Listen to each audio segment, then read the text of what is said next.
কারো বিরুদ্ধে ধর্ম অবমাননার অভিযোগ উঠলে একজন মুসলমান হিসেবে আমাদের করণীয় কি? খুবই গুরুত্বপূর্ণ প্রশ্ন। প্রায় সময় আমরা সোশ্যাল মিডিয়াতে কিংবা অফলাইনে অনেকের ব্যাপারে শুনতে পাই, জানতে পাই যে তারা ধর্ম অবমাননা করেছে, আল্লাহ বা তার রাসূলকে গালি দিয়েছেন বা কোরআনকে অবমাননা করেছেন বা অন্য কোনো উপায়ে তিনি ধর্ম অবমাননা করেছেন। এই ধরনের অভিযোগ কারোর ব্যাপারে যদি উঠে, তাহলে সাথে সাথেই আমরা সেটাকে বিশ্বাস করে ওই ব্যক্তির বিচারের ভার নিজের কাঁধে তুলে নেওয়ার কাজটি আমাদের জন্য মোটেও সমীচীন হবে না। ইসলাম একজন মানুষ সম্পর্কে কোনো অভিযোগ উঠলেই সেটাকে যাচাই বাছাই করা ছাড়া বা সেটা প্রমাণিত হওয়া ছাড়া কোনো অবস্থান গ্রহণ করতে আমাদেরকে অনুমোদন করেন। আল্লাহ সুবহানাহু ওয়া তাআলা বলেছেন, "ওয়ালা তাকফু মা লাইসা লাকা বিহি ইলম।"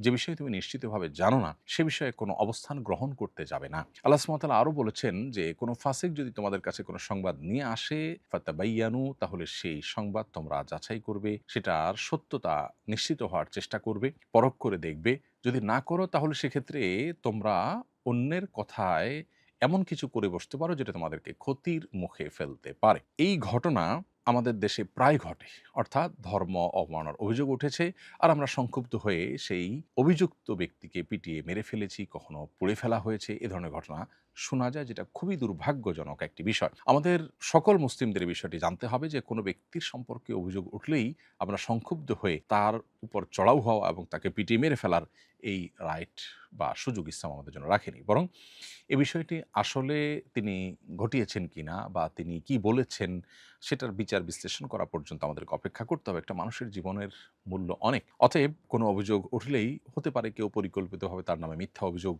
তুলেছে।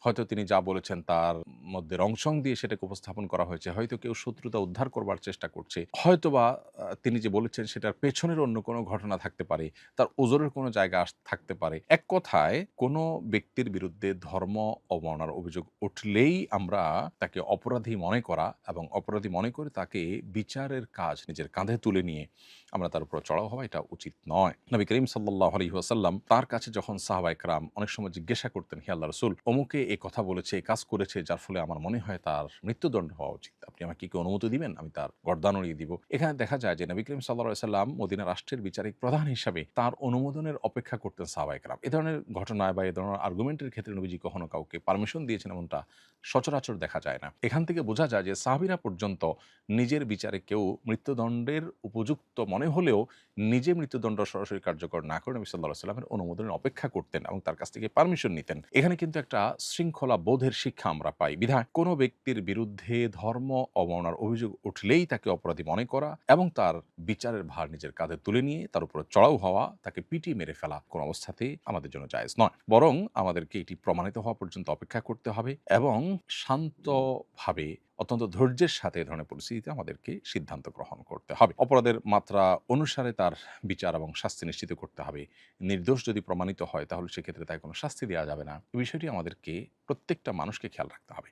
এখানে একটা বড় গ্যাপের জায়গা হলো, দুঃখজনক বাস্তবতা হলো আমাদের সমাজে ধর্ম অবমাননাকারীদেরকে আইনের আওতায় এনে উপযুক্ত শাস্তি দেবার কোনো কালচার আমাদের দেশে নেই। বরং সত্যিকার অর্থে বলতে গেলে ধর্ম অবমাননার জন্য সেরকম কোনো শাস্তির ব্যবস্থাই আমাদের সমাজে নেই বা প্রচলিত আইনে নেই। যার ফলশ্রুতিতে সাধারণ মানুষের মধ্যে অনাস্থা কাজ করে যে আইন বা প্রশাসনের হাতে তুলে দিলে যথাযথ তদন্তের মাধ্যমে আদৌ বিচার হবে কিনা, আদৌ উপযুক্ত শাস্তি সে পাবে কিনা, অভিযুক্ত ব্যক্তি যদি প্রমাণিত হয় সেক্ষেত্রে এই আস্থার যে ঘাটতি, এটার ফলে কিন্তু অনেক সময় মানুষ আইন হাতে তুলে নিতে প্রস্তুত হয় এবং উদ্যত হয়। তো এখানে রাষ্ট্র এবং যথাযথ কর্তৃপক্ষের একটা বড় দায়িত্বের জায়গা আছে। এদেশে প্রায় সময় ধর্ম অবমাননার ঘটনা ঘটে এবং সংখ্যাগরিষ্ঠ মানুষ তারা সংক্ষুব্ধ হন, এমনকি সংখ্যালঘুরাও সংক্ষুব্ধ হতে পারে। এমন বিষয়গুলো যেন না ঘটে সেজন্য উদ্যোগ নেওয়া দরকার এবং কেউ ধর্ম অবমাননা করলে তার দৃষ্টান্তমূলক শাস্তি নিশ্চিত করা দরকার।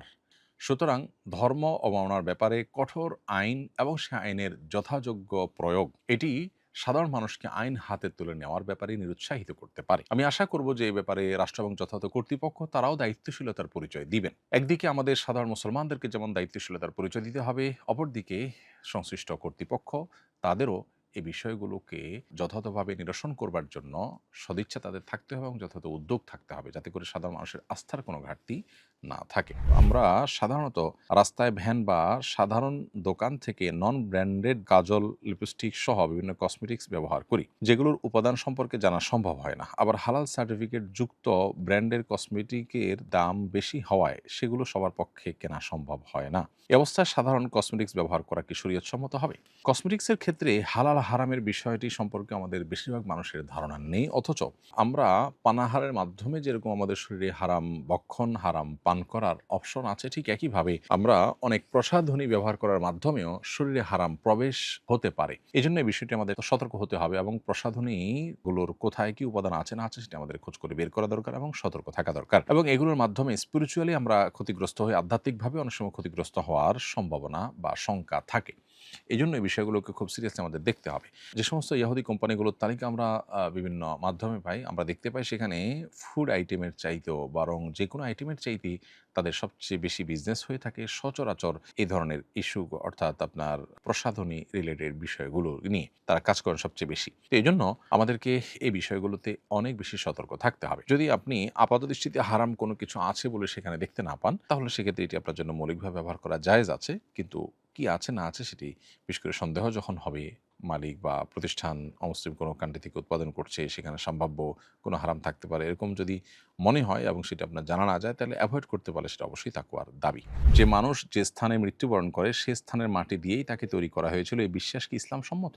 মুস্তাদরাক হাকিমে আবু সাঈদ খুদরি রাদিয়াল্লাহু আনহু থেকে একটি হাদিস বর্ণিত হয়েছে যে নবী সাল্লাল্লাহু আলাইহি ওয়াসাল্লাম একবার এক ব্যক্তির জানাজা পড়ে একটা কবরের পাশ দিয়ে যাচ্ছিলেন। তিনি জিজ্ঞাসা করলেন, এটি কার কবর? সাহাবীরা উত্তরে বললেন, এটি অমুক ইথিওপিয়ান মানুষের কবর। তখন নবী সাল্লাল্লাহু আলাইহি ওয়াসাল্লাম বলেছেন, লা ইলাহা ইল্লাল্লাহ, আল্লাহ ছাড়া সত্যিকার কোনো মাবুদ নাই। তিনি যেই মাটি থেকে তৈরি হয়েছিলেন সেই মাটিতেই আবার তিনি ফিরে এসেছেন। এই হাদিসের ব্যাখ্যা অনেকে বলেন যে কেউ কোনো মাটিতে দাফন হলে তিনি মূলত এই মাটি থেকেই তৈরি হয়েছেন বা তার মূল উপাদান সেই মাটি, এটা এখান থেকে বোঝা যায়। আবার এর একটা ব্যাখ্যা এটাও যে মানুষ মাটি থেকে তৈরি এবং আবার সেই মাটিতেই মানুষকে ফিরে আসতে হয়। অতএব একটা ব্যাখ্যার আলোকে যেহেতু এটি বলার সুযোগ আছে, অতএব এটাকে ইসলামসম্মত বিশ্বাস বা ধারণা বলা যেতে পারে। রাস্তার বিদ্যুৎ টেনে ব্যাডমিন্টন খেলছি কয়েক বছর ধরে, আনুমানিক হিসাবে প্রায় 4,000 টাকা বিল আসে, করণীয় কি? উত্তর হলো যে আপনি যেখান থেকে বিদ্যুৎ টেনেছেন সেখানে আপনাকে টাকাটা ফেরত দিতে হবে সংশ্লিষ্ট প্রতিষ্ঠানে।